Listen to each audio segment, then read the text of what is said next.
Do you have trouble snapping yourself out of a bad mood? Like this is bothering you, everything's bothering you, or nothing's bothering you. You don't know what's bothering you, but you're just not feeling yourself. You're feeling down and you want to be lifted up.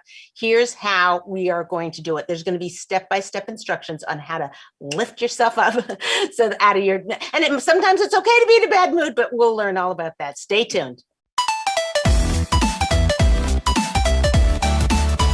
Getting up when you're feeling down. That's what we're going to work on today. And you just have to know that this is something we all struggle with. We're all at varying levels of able to handle when we're feeling down. And some people, they feel down and and then they're just like down for the count.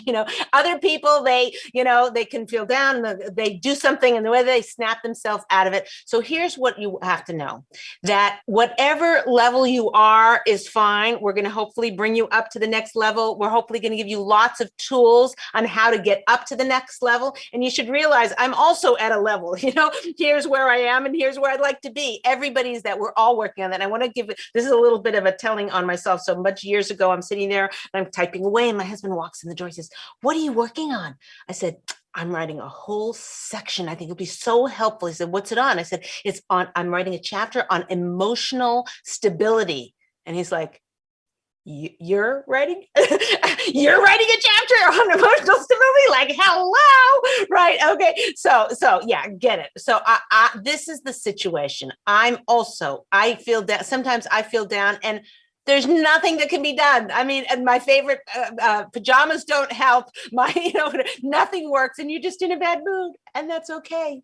There's obviously something God put in the world, moods, and some people are moodier than others, but we all have the ability. There's always something we can do to bump to the next level. Maybe not all the time, not 100% of the time. So now the first thing before we get started, I want to tell you, and this is very, very crucial for people to know, there is a difference between feeling down and not feeling like yourself and being a little annoyed and, just not feeling you're having a bad day or whatever, a bad minute, bad hour, bad week, whatever. That's very different than actual mental health difficulties or trauma or dealing with, post-traumatic stress disorder or dealing with a crisis in your life, dealing with illness, lots of things that can cause a person to be in a good mood, bad mood. I get it. So what you should know is this is for general not feeling goodness. You know what I mean? Like you're just not feeling right. You're not feeling yourself. That's what this show is about. It's not about to cure, psychiatric issues or, dysfunctional patterns from childhood, all those kind of stuff. That's not what we're going to do today. If you do have issues where you're feeling blue and down ongoingly, like this just going on for on and on and on, get yourself help. I know it's hard. I know, well, people are going to think I'm crazy or whatever it is. There's nobody who regrets, getting help, and it could be that you go to somebody and you're like, oh, I feel worse off afterwards.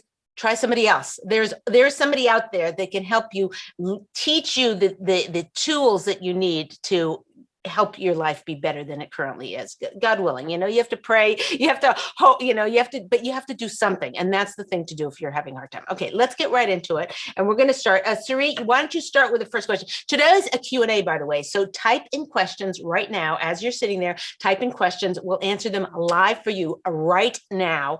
But we're going to start with this whole topic because we had like 3 or 4 questions about one was about moodiness. One was, how do you snap yourself out of COVID? All these issues. We said, let's do a show like that. Okay, so go ahead with the first question, Sarit. Okay, so the first question that is for this topic is, what suggestions can you give to help me, and probably lots of women, to overcome the seesaw feelings of negative thoughts and fears?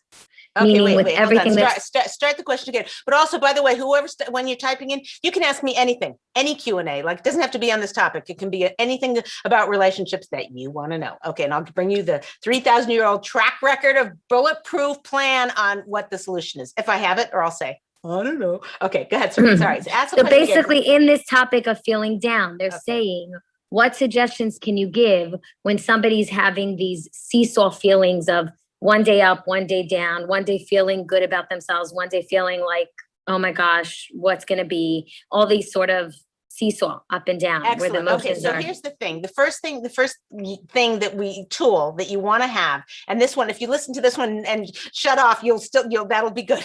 But don't do that. We love you. We want you to be here. But here's the thing.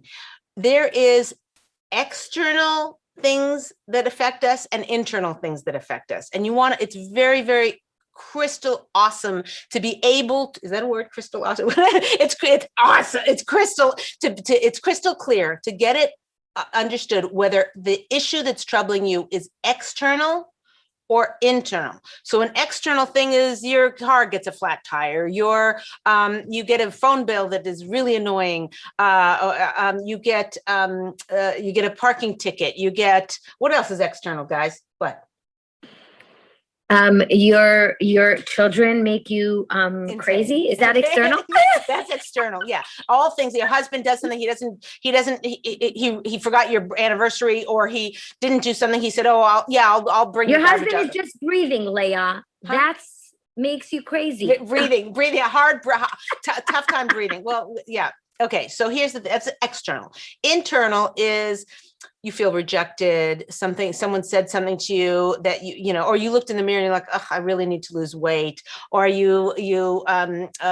something happened and you're like, oh, I can do this. And then you actually can't do it. Or you make a meal and it just totally flops or burns, or something that might be external. I don't know. But anyway, there's maybe a shade of gray, but basically an internal thinking process, like you're ruminating about the future. You're worried about what's going to happen. You're worried about the past, what you should have said, shoulda, woulda, coulda, in the past. So you're ruminating about things. There are those are internal things that affect our moods, and there are external things that affect our moods. And I want to show you something I got. Someone very special to me, my sister, sent me this beautiful thing. Okay, she had her daughter make it. Okay, can you read it? It's not happy people who are grateful. It's grateful people who are happy. Is that gorgeous? Right? I mean, beautiful. Wait, they can't see you nod. So yes. First of all, it's gorgeous. Tell her, please, to make me a version also. I'm telling you, it's so gorgeous. Okay, so fine. And it's on this lovely wood, whatever. Okay, but here's the thing: is that one of the foundations of Judaism and of our tradition is to feel gratitude, is to be walking, talking, gratitude being. That can oftentimes flip you out of whatever mental state that you're currently in, whatever is going on with you, whatever is bothering you, troubling you, whether it's external, internal, is to feel gratitude. So this is the first thing is to feel gratitude. That's number one. It's very, very hard when people tell me that, thank you. I'm going to kill somebody, but I should feel gratitude, whatever. I get it. Okay. But at least that's sort of like a get to point, like we know bulletproof plan that will work. So ways to do that: get out a journal. Some people are big journalers. I get emails from people saying, yeah, that really helps me to guide where I'm thinking and where I'm growing. And I look back and I see where I've come and how far I've come. So journaling is a fantastic way to express yourself and to chart your growth. But so what you do is you just every day write in one thing you're grateful for. If you're not the everyday type of person, once a week, like, okay, it's Erev Shabbos, Thursday nights or whatever, I'm going to sit down. I'm just going to write a few things that I'm grateful for. Might say Shabbos, Saturday night or Sunday. Pick once a week, put it on a timer on your phone, and just start writing down things you're grateful for. It kind of brings it to the fore. It's kind of, if it's a natural thing for somebody to look at their life and look at what's lacking in their life. I do it myself. It's just like natural. You wake up, oh, I need my coffee. I need, I didn't get the thing that I was supposed to get yesterday and the package never came, or whatever it is, it's human to see what is lacking, to wake up and see what's lacking, and what gratitude journal or writing it in your phone or even thinking it, even before you go to bed, you plop in the pillow, boom, and you say, I'm so grateful that I had a great lunch today. I'm so grateful that, I didn't get that call that I was expecting that was a stressful thing and I got to put it off another day. Whatever it is, that might be another way. You have to know yourself and know what's going to stir in you emotions and feelings of gratitude. We know from Rav Salanter, from the Musar Vadim, from carried down from the generations, that this whole thing of feeling gratitude to whatever's going on in your life helps you to have gratitude to God for giving you life, letting you breathe, letting you have fingers, so having that understanding and growing the gratitude within you. Gratitude isn't out there. Gratitude is something that you have to dig into yourself and express, and doing so which might be work. For some people, it might be really, really hard work, especially if they're going through particularly difficult times or crises. The issue is that getting that gratitude in your life can shift your mood in the moment. But let's start with the causes. So looking into external and internal, whether it's external, internal, and what you have control over. So it looks like you have a question coming in?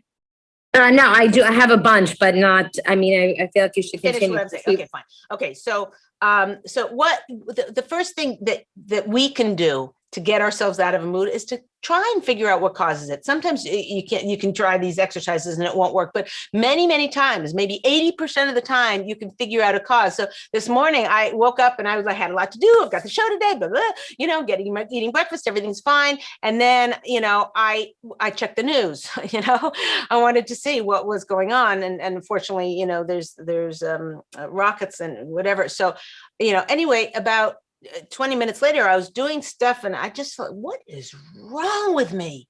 Like, what is wrong with me? I've got a great, bright day ahead of me. I've got lots to do. I'm feeling good, and what is wrong with me? And I'm trying to figure out, did something happen? And I suddenly realized, oh, I read the news and it just is weighing me down.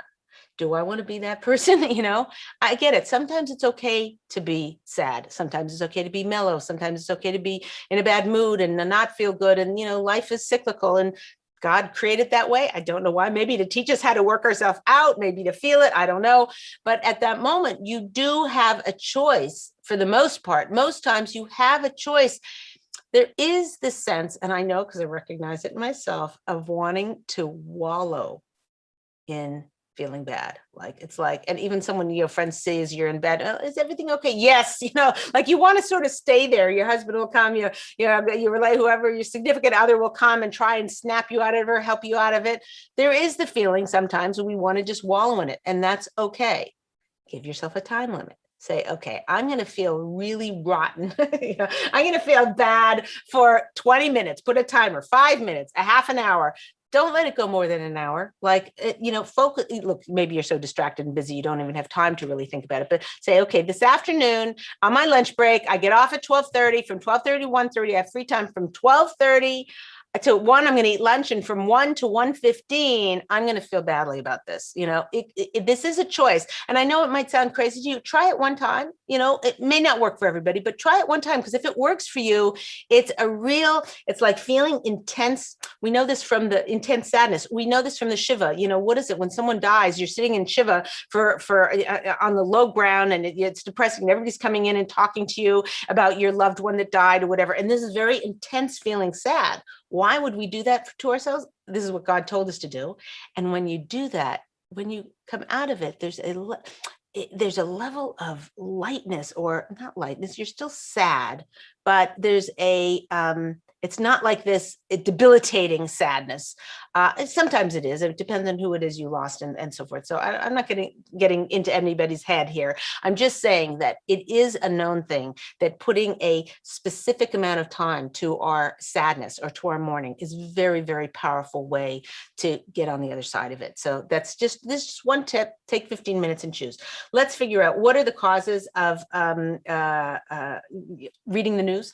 Maybe social media, and you feel bad because everybody else looks great, and you're like, you can't even get the lunch on the table, and everybody else is making these coiffed things with vegetables here and crudité over there, and whatever, like a little soup. And how did they make 4 things for lunch, whatever, and you feel badly about yourself. So you have to know what causes you to feel badly, whether you're hungry, whether you're tired. A lot of times, if you're in a really rotten mood, take a nap. Sometimes it's impossible to take a nap. Just go somewhere and say, I need 5 minutes, and just sit for 5 minutes breathing or, doing a hobby, doing something you love. A lot of people say, like reading, they don't have time to read. They don't have time to do crocheting. They don't have time to do, play with clay or do jigsaw puzzles or whatever their thing is. have a little space in your life where that activity is. So you just have to go there and plop down and do it and you can do it for 5 minutes at a time without taking everything out, putting everything in. Now, if you're severely limited in space, have it in a box, and in the bottom of your bed or something, on the shoe boxes or whatever, pull it out and just have space for yourself for you to be able to enjoy your activities. These things are ways to snap yourself out of it.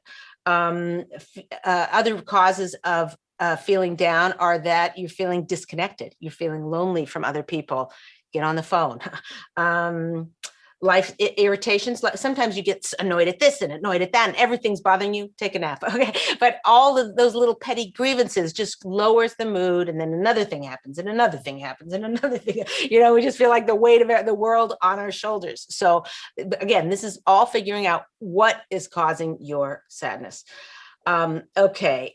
Judging yourself. You are, I'm not as good as her. I'm not as good as I used to be. I'm not as thin as I used to be. I'm not as tall as I used to be. Wait, could that happen? Yeah, I guess it could happen. I mean, old enough. Whatever it is, you judge yourself and you are snapping yourself out of that is very, very hard. But understanding, I know why I'm feeling bad. I'm judging myself. Don't do that. Bad. Oh, wait, that's patting myself on what's bad? Bad. Whatever. Okay, you get it. Okay, fine. Sari's laughing. You're so quiet today. I'm totally, by the way, laughing. And then I realized, oh my gosh, I'm laughing to no one because I have to unmute myself. So you don't see any of my laughing. Oh, I see all your reactions. You see my laughing, but no one hears my laughing. Oh, that's really funny. Okay, fine. No, it's okay. And I see she's flagging me too. She's got a lot of questions coming up. So let me just say, okay, so, you feel guilty or bad about something, either something you just did, something from the past, guilty, stressed out, you got just too much to do. And so that brings your mood down. You're ruminating about the past or future. And that is one thing. I mean, I know I mentioned it a second ago, but I just wanted to say that there are people who are ruminators and then people who just don't get it, but there are people who ruminate about things and they'll be lying about it and thinking and like, should have done this, should have done that, should. It's always usually accompanied by shoulds. Okay. And they're trying to feel better by going around and around and around and around. And they don't realize that this is like what are those things called that the mice go on, those hamster wheels. Yeah, hamster ones wheels. That they exactly, spin around. Yeah, round and round. Then realize you're on a hamster wheel. Lady, get yourself out of there. Ruminating does not help. Sometimes when people have bad dreams, and this works for some people, not for everybody. If you have bad dreams and you're in the middle of a horrible dream and you wake up, oh my gosh, I can't believe it. And then the plane was going to go down and I missed the plane and I didn't have my suitcase. And whatever it is that you're dreaming about that's scary, close your eyes and end the dream beautifully for yourself. Just say, okay, oh, look at that. 5 men wearing uniforms marched in with my suitcase and $1 million, handed it to me. And the plane got there on time. And when I got there, there was a big welcoming committee of all my family members that I love. End of the dream. So reinterpret your dream. This is what you can do when you ruminate about things that stress you out, is just close your eyes. And especially if it's something that in the past, and then the person said this, and then you said that, and then you look really stupid in front of everybody because you had said the thing and you didn't know, and you looked stupid or whatever. So end it, re-end it in your imagination. That's maybe why God gave us imagination. We can do these kinds of things to heal ourselves, is imagine how, I was standing there, and really how it should have ended is I should have said, you look so beautiful today, when the person insulted me or whatever, and just and I'm not saying lie to yourself. I'm just saying we have to learn how to ratchet ourselves down, to calm ourselves down. And this is part of that. So these are some of the causes. And here is number 1 in the solutions. Okay. And then we'll get, do you have another question on this topic? I do. I have 2 other questions that are related into this. Okay, so why don't you give me one of those questions, and then I'll talk about the actions people can take. Okay, so somebody is asking on Facebook, how do I communicate feeling down or stuck with my husband without burdening him? How do I prioritize how to use my limited energy? Meaning, it's kind of like, tied both. Yeah. And then don't ask that. Oh, no? Let me answer that. No, that's gorgeous. That is exactly beautiful. So I just want to, the thing to think about in your mind is connection. That's the key that you want to, when your mood is up, your mood is down, wherever you're holding, just think in your mind, how do I connect? So here's what it looks like. You wake up in the morning and you are just in a rotten mood. So you get out of bed, you you're brushing your teeth. Oh, hon, where's the ketchup? It's right in the first drawer. Don't you know, whatever. Okay. The kid comes in, Mom, where's my hairbrush? It's in the, right? We're just the finders of the household, so that is one way of waking up in a bad mood. We all have bad moods. That's it. Here's an alternate reality that you can choose. This is up to you.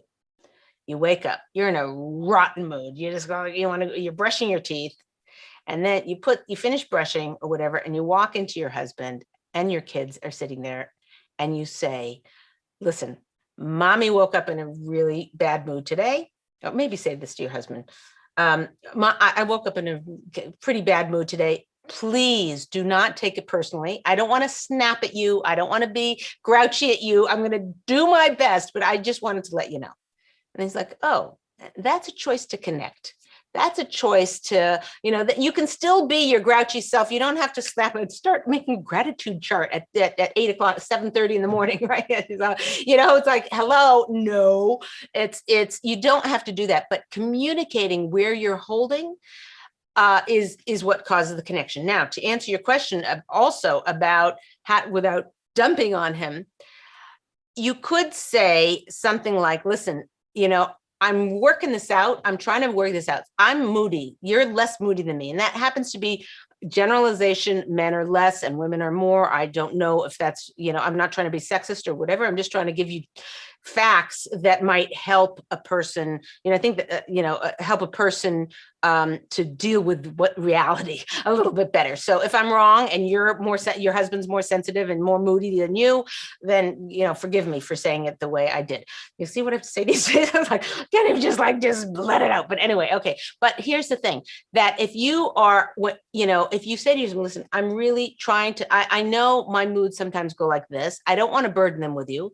It is actually extremely helpful for me to tell you either, and yes, you have to know about yourself. You have to do trial and error. Either it's very helpful for me to let you know I'm a little bit in a bad mood right now. That relieves my burden and makes me feel less pressured to be perfect and makes me feel like now you won't take anything I do personally, which is super important, okay? Because I love you and I don't want to hurt you and I don't want my moods to affect you. It's bad enough they affect me. I don't want them to affect you. He'll get that. He'll be so grateful. Or you have to know yourself better. Listen, it really helps me to both tell you I'm in a bad mood and tell you what's bothering me. Is that going to be too much of a burden on you? Like, if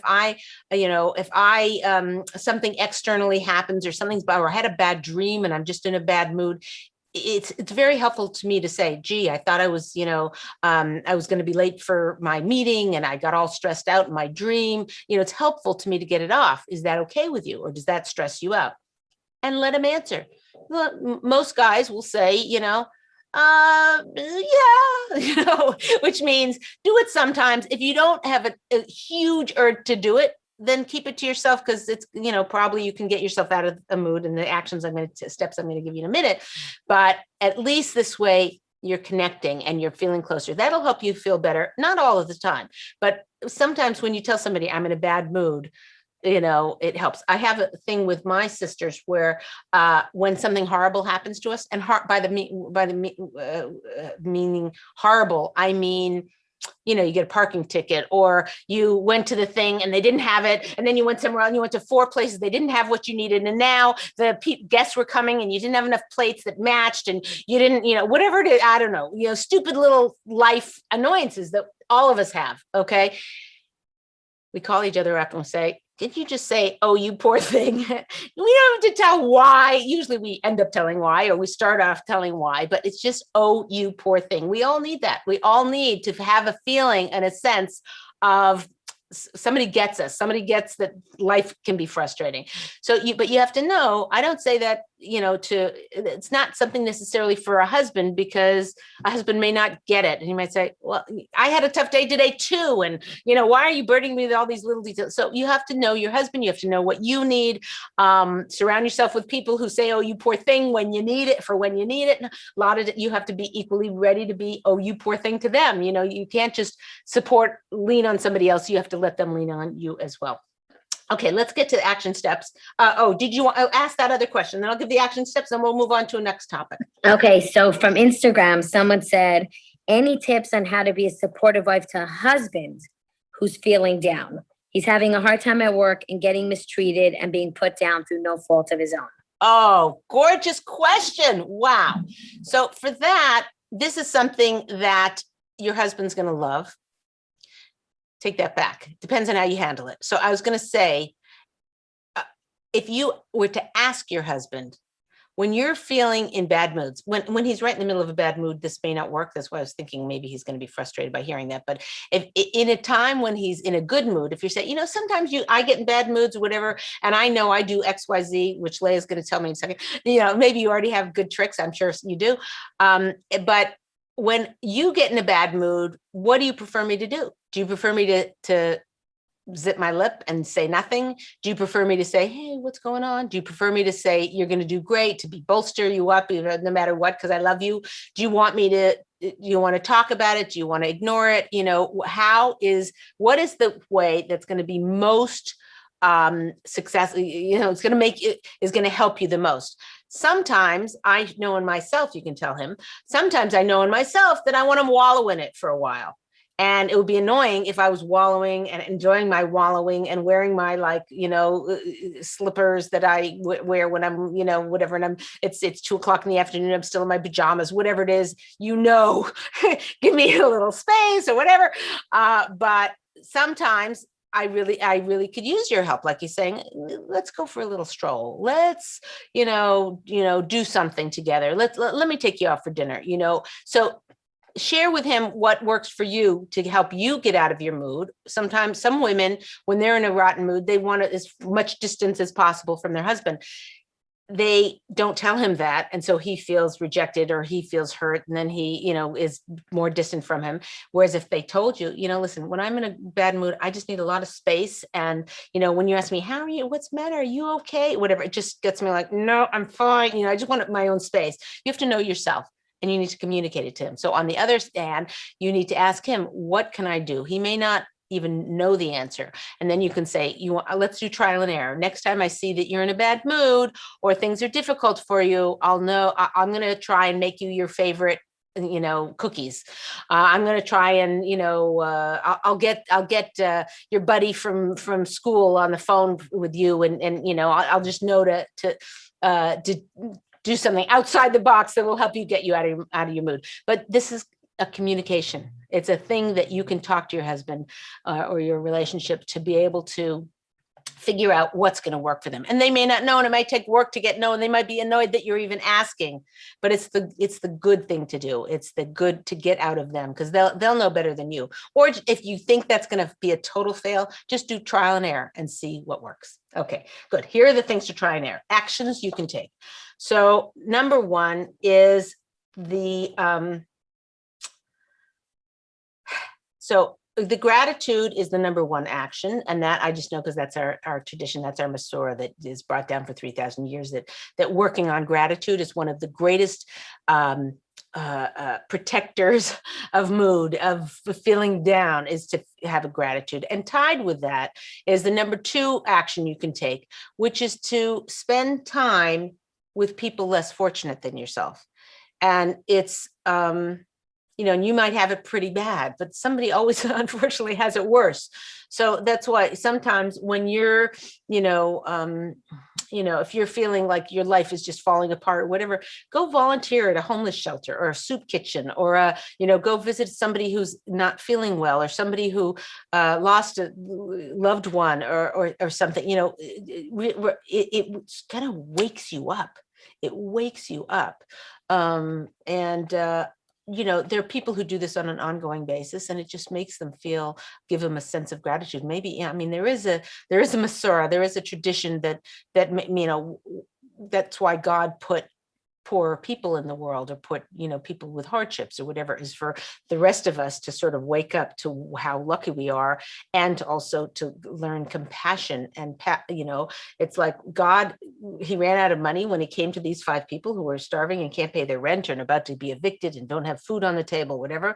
God, the infinite God who has unlimited funds and unlimited resources, he ran out of money for these 5 people? No, they're going through a particular challenge that we, God forbid, we don't want to go through, and we don't want anyone we know to go through. We don't want them to go through.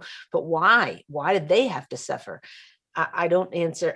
That's above my pay grade. However, it does instill in us a sense of 2 things. One is a sense of gratitude for what we do have, and the other is a sense of, what can I do to help? Like, well, do you need money? Do you need, oh, I have an extra, I had this extra exercise equipment that's sitting there forever. Like, you can have it and sell it, or whatever. It breeds a compassion in us. So that's gratitude.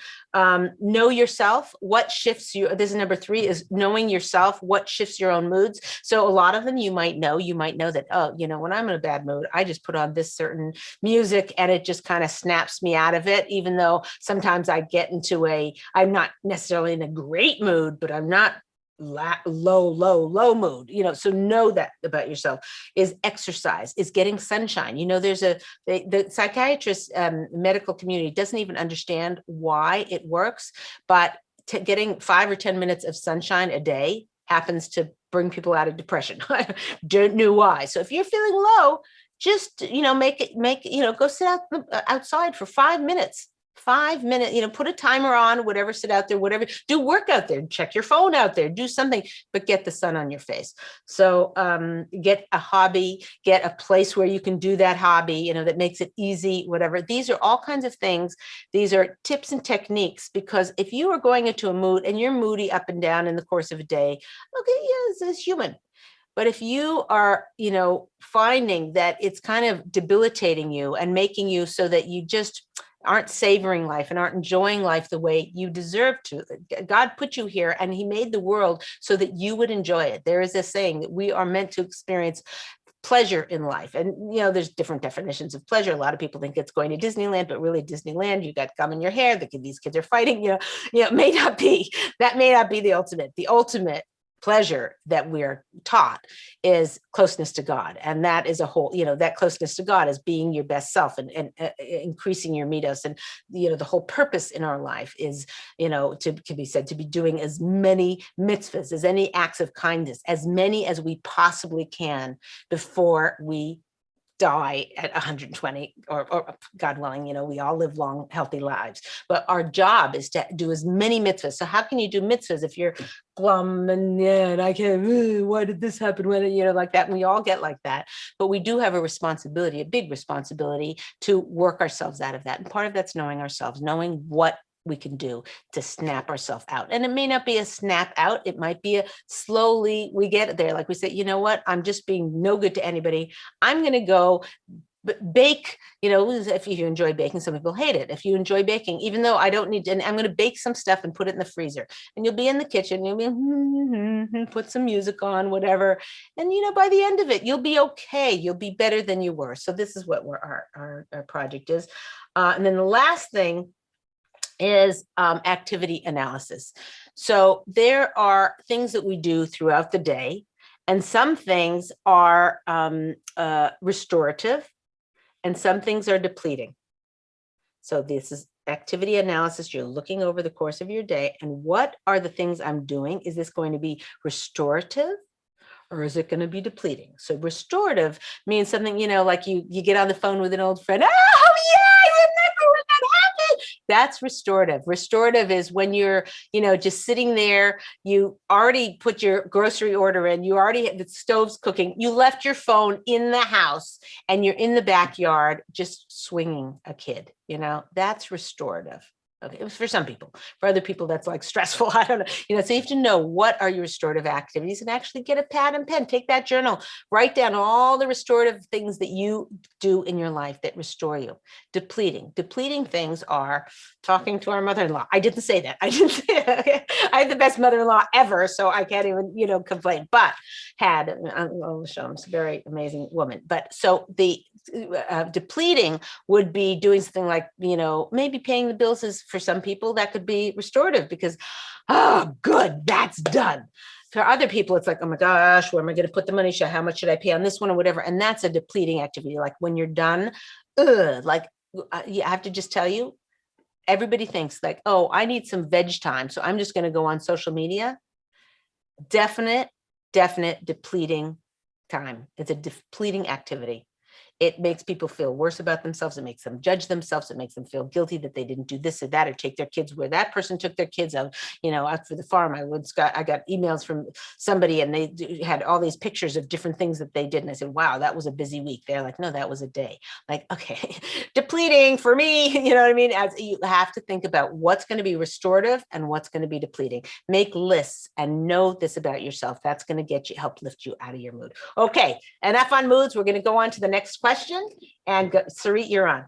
Okay, so from Instagram, Golden Path Organizing asks, I feel like for generations, men found their identity mostly in their work and women in their family.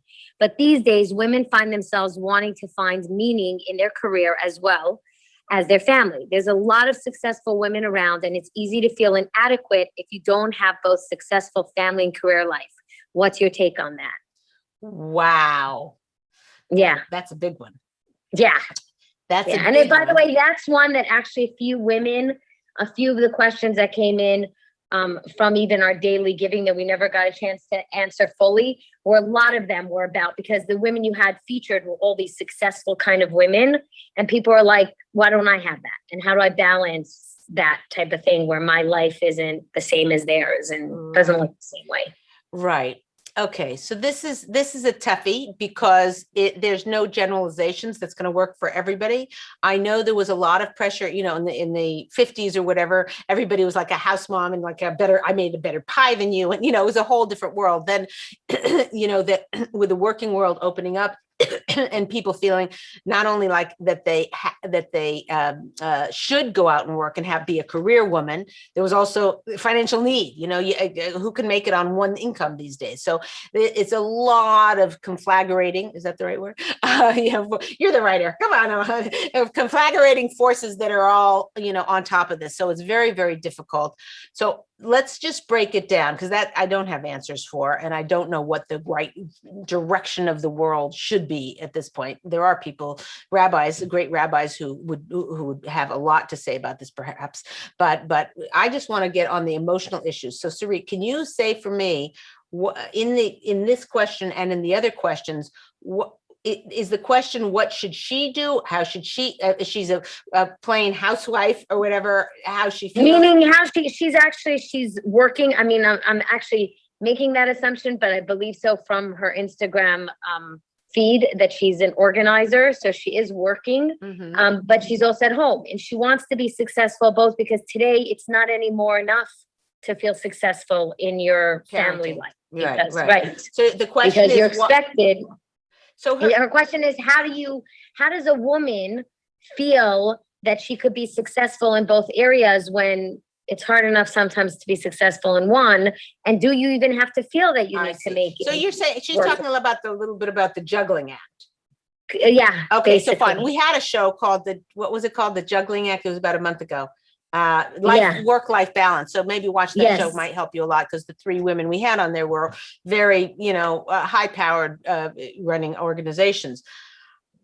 She's also actually giving that whole thing about the role change now. It used to be the roles were so defined, and now the roles are so and the main thing is, at this point, nobody wins, because if you're a housewife, and you're just running the home, you feel inadequate and you feel like, you have to justify your existence to everybody, and you're standing, I remember, I'd written many books or whatever, but I kept everything quiet, whatever. And I was standing in a group, and one was a lawyer, one was a doctor, one ran an organization, one, whatever. And they're like, what do you do? And I'm like, oh, I make good challah, so I know that feeling of like, ooh, less than, and judging yourself and feeling like, you just want to, it's tough. So the question is this from the outside in that you're asking the question? In other words, what will other people think?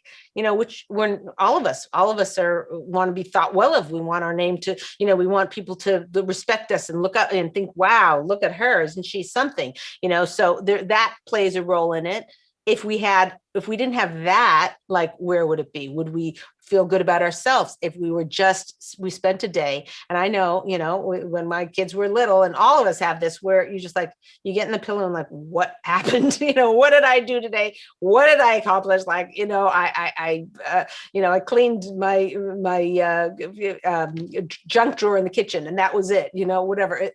So we all have that blurry thing where you're just surviving and doing what you can. If you are able to stand back and say, what do I want to accomplish in my life? So again, if we know the purpose of life is to do as many mitzvahs as possible in the course of a day, in the course of our lifetime, if we know that that's what our purpose is, so if you count up, cleaning the floor, giving the kids breakfast, maybe you didn't clean the floor, maybe you have a housekeeper or whatever, don't feel guilty.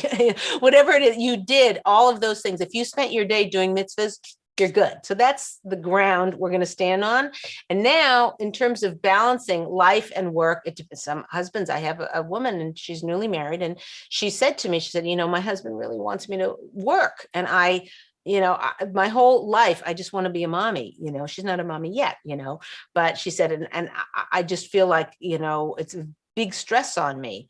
And I get it. So now she's got some work to do, either internally to figure out how she's going to, get that into her life, or how she's going to convince him that she'd rather have, I said, listen, are you happy driving a 20-year-old car? Do you need what are your needs? If you need all that stuff, and he might be right. If you're going to forgo some material things, again, there's not an easy cheshbon, and God can do whatever he wants. So a lot of it comes down to bitachon and emunah, faith in Hashem, that if you are the receiver, Hashem will give your husband to give to you. That we have as a guarantee. But I'm not telling people not to work, but I'm just saying there are a lot of ways to skin this cat. So to answer the question, as you see, it's a very big question. To answer the question, the main thing that you have to figure out for yourself is, what can you be fulfilled just being a mommy? Are you, if you're able to, let's say you have the financial resources where you can just be a wife and a mommy, okay, or just a wife, whatever it is. If you have those resources, then okay. Can you be happy with that? Can you live with yourself with that? Can you feel like that's good enough? Like that's my whole role at this point. And this, maybe someday later, I'll write a book. I'll be a I'll start an organization. I'll do charity. I'll volunteer here, at some point. But right now, I'm just going to be a mommy. Are you going to be able to be okay with it? That's the first question. The next question is, okay, if I have to work because we need the money, what can I do that also is satisfying? If you go in and be a bookkeeper, for some people, that's great. I go in, do the books, come home, done. But some people like, I want to do something meaningful. So then, you work at a charity maybe, or, maybe you make a little bit less money, but you're doing something that's meaningful. So those are the decisions that you need to make. And then the third issue that you need to think about is, if you are very driven to have a career, is that based on your own choices that you're doing that, or is that based on some childhood? Maybe you went through financial trouble when you were a kid and you said, I'm never going to let that happen to me, and whatever. So you became a driven career woman based on bad trauma from childhood or whatever. And now you've made decisions, or because you want how other people see you, and your decisions are made on really not deep heart things that aren't necessarily the best for you in your life. They're choices that you almost are doing reactively rather than actively. And if that's the case, you need to really examine that, because you're going to miss out. You're going to feel like nothing. You didn't win as a wife. You didn't win as a mommy. You didn't win as a career woman. You never gave anything your all. So these are very, very tough balances. And a lot of it comes down to knowing yourself. Okay, good. Next question, Sari. Okay, now we can actually go back to some of our questions that came through email, because we literally spent 45 minutes on the questions that came through. Thank God, from people today on the show. There's so many questions coming in. Okay. But I really want to cover one of these questions from the emails, because I feel like we should give them their time as well. Okay. I am married with 4 children. At dinner time, my husband, and this hopefully will be an easy one for you, Leah, Okay. after all these hard ones. Okay. My husband takes very large portions without looking about the rest of us. I've explained how much effort goes into making dinner each night and pointed out how much food there is available before he takes. I even put out more carbohydrates for him, but he's more attracted to the vegetables and sides. I find myself thinking negatively about him for not thinking about others at the table. This should be an easy one for you, Leah. Why do you say that's easy? That's really hard. No, the poor lady. I don't know, because I'm thinking just make more vegetables. Yeah, that was my answer. But and also vegetables can keep. I mean, some people are picky about it, not whatever. But in other words, if her husband's so easy, he likes veggies. My gosh, if that was my issue, Right. No, I hear it. But also, what's bothering her is not how much food she's made or not made. It just feels like he's not not considerate of other people's feelings. Yeah. So the point that it's gonna be a little hard. We have many sources, but one in particular said that a woman's whole existence is based on seeing what her husband needs and providing it. Now, I'm not talking about men knowing what their wife needs and respecting their wife more than he respects himself. There's a lot of if I was talking to the men, I'd be, wagging my finger. Okay. I'm not talking to the men. I'm talking to the women. There is a very, very clear thing that a woman is created to meet her husband's needs. Well, she's created for many things, whatever, but her job, let's just say as a wife, is to meet her husband's needs and to draw anything away from him that he doesn't like. So if her job is to provide him with as many vegetables as he'd like to eat to their whatever they can financially afford, if they're going broke because he's eating so much vegetables, now you have to have a conversation with them about that. But if they can afford to continue buying vegetables, her job is to make as many vegetables as she can. There is no source that she will find anywhere in our Torah that says her job is to teach him to be a considerate individual. It's not her business. So that's his character trait. It's his business. If he wants to grow that, wonderful. Can she inspire him? Sure. Can she influence him? Sure. Can she be mad at him for not having a character trait that she wished he had? Not her business. Crazy, not her business. Just the same as if she was, running the household and he came and started telling her how and what and how she should be and could be. Maybe he does anyway, but that's not his business. I would tell him if I was talking to him, not your business. Okay. So for this issue with the vegetables, here's the game changer for you. The game changer is make a ton of vegetables. And if there's a ton left over, say, I just wanted to make sure you had everything you wanted, dear. Do you know how much he'll love you? Do you know how much he'll cherish you for being that person that is trying to under promise, under promise, over deliver? You're over delivering love for him. And what you do internally in terms of erasing that anger from your heart is to understand that is the Yetzer Hara, the evil inclination that is causing you to be mad at him for not having the character trait you think he should have and teach the kids. That is something trying to draw you, not being close. This is closeness, pulling you away from your closeness with your husband by having a thought in your head and a judgment about how he should be. And so anytime you have that thought, you just recognize it for what it is, something trying to pull you away from your husband. And at the moment that you have that thought, say to yourself, you know what? Why do I want them to be considerate to the other kids? So they will learn consideration, right? I hear it. You're a good person. You want your kid, you want to raise your kids with good values. I get it. Here's what you have to know. Far more important that they learn how much effort you put in to create shalom, peace, which is the number one thing God wants from us. Number one. Everything else is way down here. And this is number one.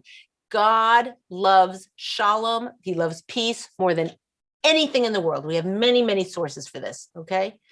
So by you making extra vegetables, you're thinking, oh, now the kids aren't going to learn consideration. They will learn consideration. God will take care of them. The Shekhinah, the God's light will pour down into your home, the blessing in your home for you going for shalom rather than being right about how bad he is, that he's not considerate to other people.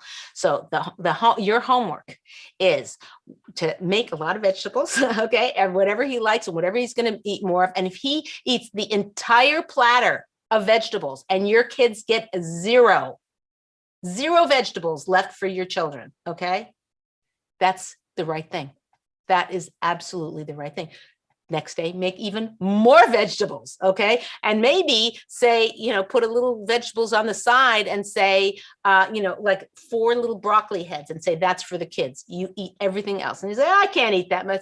You go ahead, when you're done taking, at least there'll be 4 broccolis, 1 for each kid, like that. You can play little games with it and be lighthearted about it and be sweet about it. But you have to know that your homework is to make him more vegetables and to remove from your heart, from your lave, remove from your heart that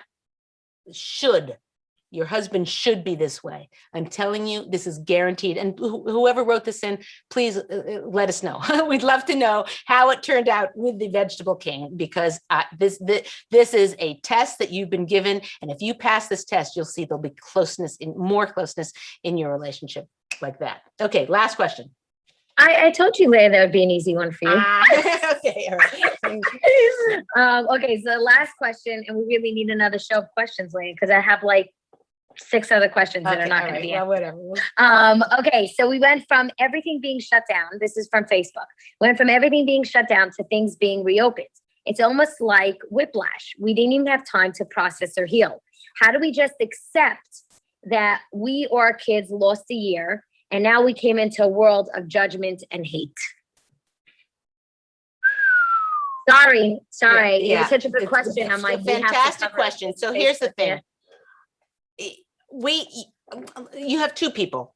One is both 13-year-olds old. Both parents got divorced. This one, you say, oh, your parents got divorced. What was the outcome? Oh, because my parents got divorced, I can't trust people. I can't, I know that nobody's ever going to be there for me. And I also lost my self-esteem. Fine.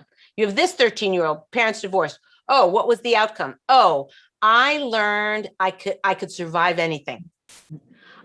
Number 2, I learned that you have to be very careful who you trust, but then once you trust them, go all in. And thirdly, I learned I got a lot of self-esteem because I helped my siblings deal with it. 2 people, the only difference is their interpretation of what is going on. Question for you. Which one do you want to be best friends with? Which one do you want to spend your life with? Which one do you want to share your secrets with and have confidence, be your confidant? This lady here, because she came out strong, not because her circumstances were different than this one, but because how she interpreted everything that had happened to her. Same thing here. You said, your words were very clear. How do we deal with the fact that we have lost a year? That's this lady talking, okay? That I need little dolls or something. That's this lady talking. Oh, my bangs look so terrible. Okay, fine. What can I should look at myself and see how I'm looking. But anyway, so that's this lady talking. When you say that we just lost a year, lady, ladies, we have to understand God gave us this year. Was it hard? Yes. For some people, it was horrible. It's terrible. Lose money, lose things. Some people, it was better. They work from home. So it was really a mixed bag, mostly bad. Okay. A lot of people lost their lives. I mean, this has just been, it's insane. And it was just weird and just not knowing in a year, literally, we should call this the year of anxiety, and what's going to be and what's tomorrow going to look like. I get it, but we can interpret it. This was definitely, this was given to us by God. We don't know why. Maybe there's some little, glimpses into why this might have happened, not have happened. But how we interpret it can completely alter our future. So yes, it was a tough year. But if you were to say, not how come we lost a year, how do we deal with the fact that we lost a year? But you were to say, how do we deal with the fact that we had a year of unbelievable challenges and we got through? We had really crazy, crazy challenges and unknown and anxiety, as I said, and we came through it.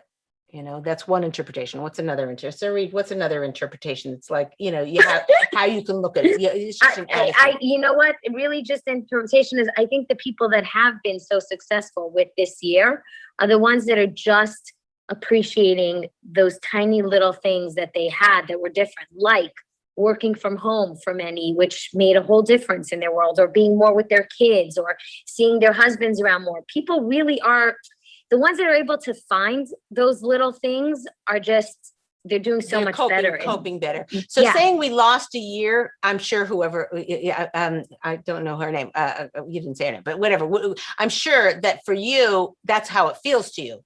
My suggestion to you, and just to try, is to put on a different hat, a different attitude, a different pair of glasses. Instead of saying we lost a year, saying we had a tough year and we got through it.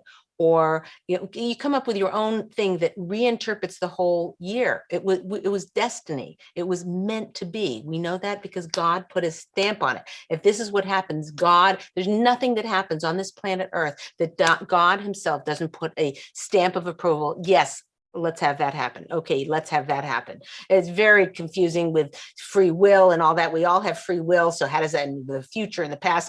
Again, above my pay grade. But you just know that we know this for a fact, that this is God's Torah tells us that there's nothing happens in this world that God didn't want to happen. And again, the Holocaust, okay, that was man's, cruelty to man. I again, above my pay grade, but just for your own satisfaction, your own sanity, your own ability to move forward powerfully, is to reinterpret the year as a challenging year that is going to give your kids and you and your husband or your loved ones, your significant other, is going to give you strength you didn't know you have at a time you need it. How do you know that these muscles weren't a preparation for living life awesome for the rest of your life, appreciating time together? Who knows? That's the first thing. And the other question she said about, can you say her question again quickly? Oh, we're out of time. We're literally out of time. Is the second she part said, the world of coming into a world of hate. Right, coming into a world of hate. So I hear that, and it certainly feels that way. Okay, I get it. Again, try and reinterpret it. It's like we're coming back to a world with many more challenges that maybe we're stronger now to be able to handle. I don't know, but it's how you interpret it. Remember these two 13-year-old girls with the divorced parents, and how one interprets it one way and one interprets the other. This one created herself to be a strong person going through life. This person is their interpretation of what happened around them is leading them into just being, it's not optimist, pessimist. It's kind of like both are true. What she said could also equally be true of this person, but you have to think of ways to not trick yourself, but interpret things in a way that makes you stronger rather than weaker. That's in our control. Okay, we're out of time. Thank you so much for being with us. I hope this gave you some really strength to carry through when you're feeling down. Go through this list, maybe take some notes. Or Alana, go back and and by the way, just before you end, Golden Path Organizing said, "Thank you, beautiful." Oh, and we had Jocelyn who said, "Great show and collaboration." Yay, that's awesome. Thank you so much. It's awesome. for those of you who really want to dig deeper into this, go and watch. You've watched the show now, but go click below, and there'll be in about a few days or whatever, there'll be a list of all the things, the tips that I gave to help yourself to manage your moons better. You'll be happier, your family will be happier, and you'll be stronger and more empowered to do what you need to do in this world. Okay, thank you so much for being with us. This is Leah Richeimer for the Ladies Talk Show. We'll see you next time.